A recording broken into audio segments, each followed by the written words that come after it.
আমরা প্রথমে আমাদের প্রথম কাজই হবে নারায়ণগঞ্জে আপনার সন্ত্রাস, চাঁদাবাজি, টেন্ডারবাজি সহ সকল ধরনের অপকর্ম থেকে নারায়ণগঞ্জবাসীকে মুক্ত করা। এবং সবচেয়ে কঠিন সময় হলো নারায়ণগঞ্জে যে যানজট এবং ধুলাবালি, রাস্তাঘাট ভাঙাচুরা, এই সমস্যাটা সমাধান করা। এবং এই যে কিশোর গ্যাং, সেই কিশোর গ্যাং থেকে নারায়ণগঞ্জবাসীকে কিশোর গ্যাং মুক্ত করা।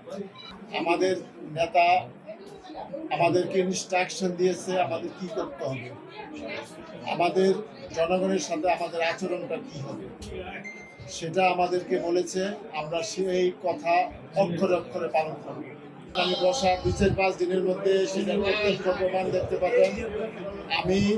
প্রথমে চেষ্টা করব ভাঙাচোরা রাস্তা, এই যানজট, হকার সমস্যা, কারণ হকাররা আমাদেরই লোক, যারা টেম্পো বা অটো চালায় তারা আমাদের লোক, কিন্তু এটা একটা নিয়ম নীতির মধ্যে আনতে পারলে আমি মনে করি যানজট সমস্যা থাকবে।